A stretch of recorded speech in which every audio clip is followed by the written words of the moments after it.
So cats had a very specific role in the Viking Age of the Norse culture. Although in no comparison with the way other cultures like the Egyptians worshipped them, they surely had some attributes only associated with them. And the main result of this, or the main thing all around this, might be the goddess Freyja, which is the leader of the Vanir gods, which is another group of the gods, the other family, besides the Aesir.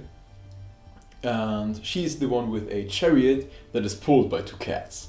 So cats are kind of one of her aspects and strongly linked to her. And another one of her aspects, since if we want to understand cats, Freyja really is somewhat our only real source for how cats were seen in a mythological context and in a spiritual context, or in the way they filled their world with meaning. Freyja is our only real connection towards cats in this. So if we want to understand cats, we need to understand Freyja as well. And another one of her aspects is the Savior, the magic. She is told to be the first one to be able to use it. And she even apparently was the one teaching it to Odin. And this fits together with the mythological figure of the Völur, the sorceress and priestesses of the Viking Age Old Norse myths and legends. There, for example, is a mention, one of the bare mentions of cats in the Norse legends and sagas at all of cats.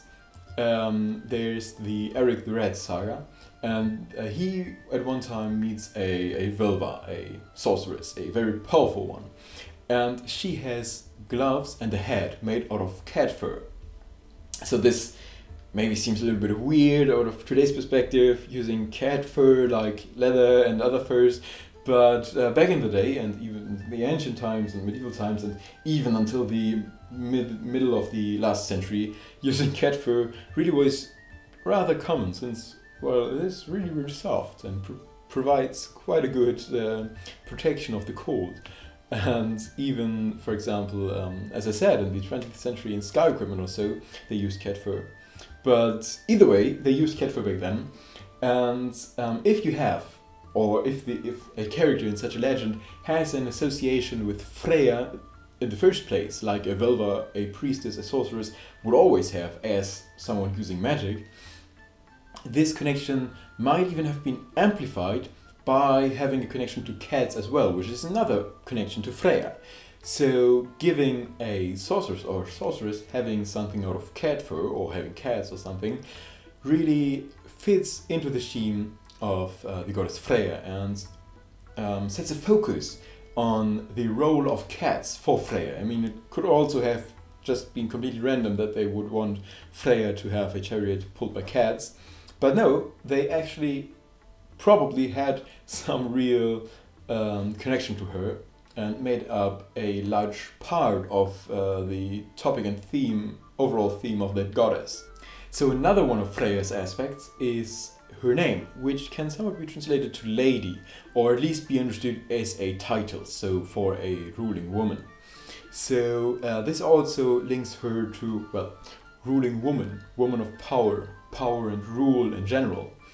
And this only makes sense, since in this overall package of Freyja, the Savior and the cats, of course, that's something she just has, but the Savior, the magic, fits together with the ruling aspect, since in this man-dominated world of the Norse culture, where the man really dominated every kind of ruling and power. They set their law by force, they put up hierarchy by force, and if you would want to win in a law fight, then you would actually have to fight for your right, because there was no executive, there was no police.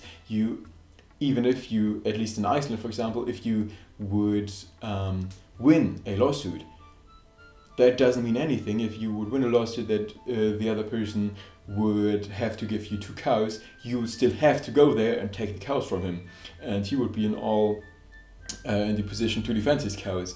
So yeah, power, physical power, was a large part of the Norse Scandinavian idea of power, of course.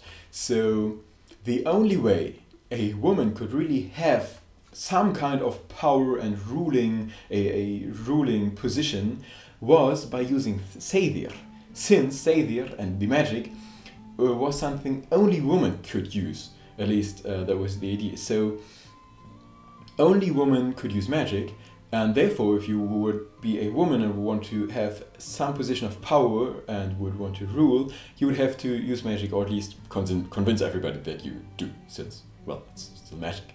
So this might even be backed up by an actual archaeological find, since in the Oseberg ship burial, and very large ship burial in Oseberg, Norway, there is that was set up for an elder woman, which is largely assumed to have been a queen of some kind. But she also had a lot of other important items that stayed her wealth, and that she obviously ruled over something, some parts of people. And I mean, they took a whole ship, put all of her stuff in there, slaves, herself, all of her items, and buried the whole thing as a burial. So she surely had a very, very high social status. And she also, which is very intriguing, has a lot of items in her ship that are carved with motifs of cats. So there are, for example, chests that are just full of cats, not actual cats. There sadly were no cats found in this burial, only slaves, human slaves. So we do not know if she actually had a cat as a cat, but she surely was possessed with them, since a lot of items were decorated with symbols of cats.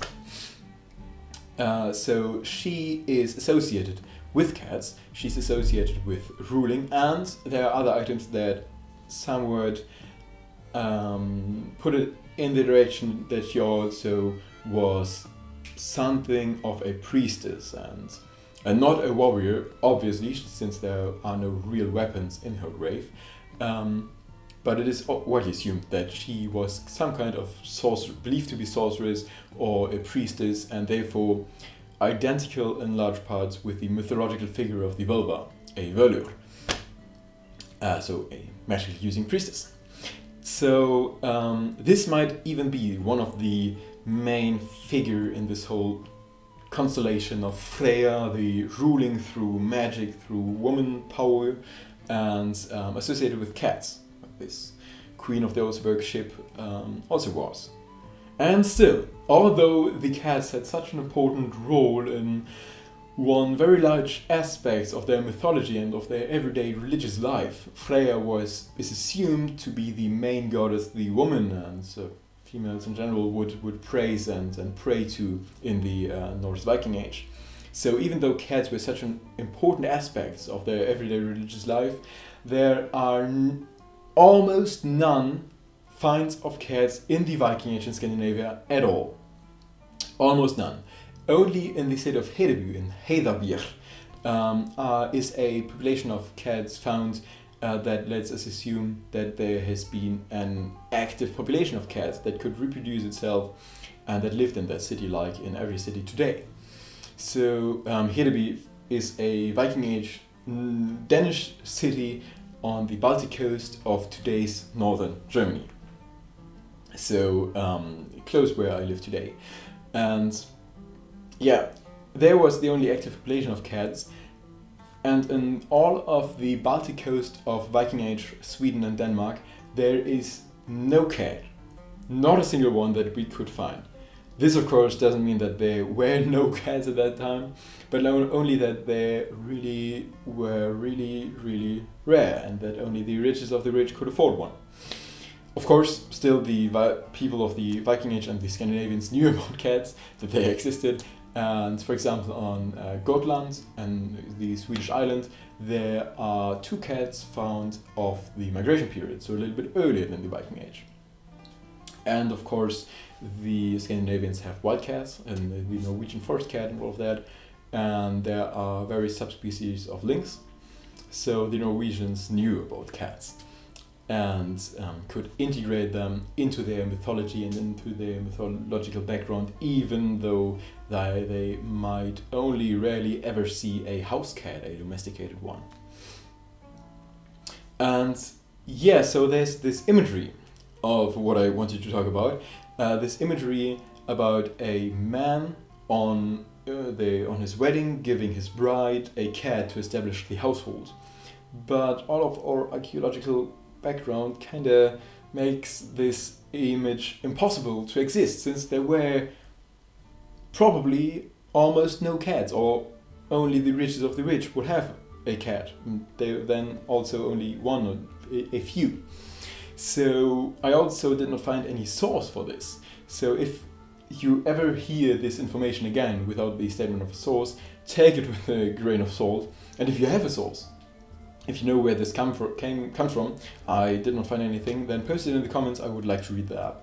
And another image that is widely spread is, or that some out of the academic world even wants to make us believe, that the Scandinavians bred their own kind of domesticated cats out of their wild cats. But there also is no evidence for this. The only cats that were found, they were analyzed, and they all are descendants of the northern African wild cat that got domesticated there and then spread all over the world. So no Scandinavian domesticated cat, only imported ones.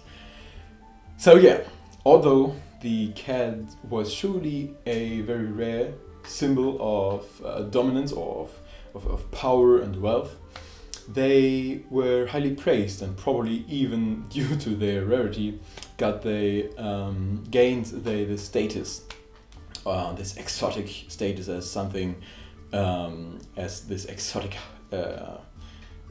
house cat, this animal pet that you would want as an kind of show-off thing.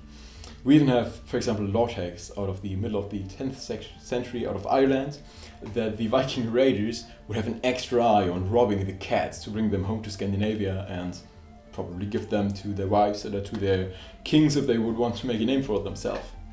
So they really liked cats, and probably even just because they were so rare and therefore a symbol of wealth. And also cats were linked to Freyja, to magic, to woman, and therefore magic and woman to woman ruling. So the cat really probably carried in the Viking Age Norse culture quite some symbolical meaning and symbolism with her. And although this is all speculation, but I think it all fits together really well with the depiction of Freyja, which is a very well stated goddess in the Norse mythology, was probably very, very common, and the symbolism of cats. And since they were so rare, they probably had to carry some kind of mythological meaning as well as the status symbol they carried either way, since they were such just so rare.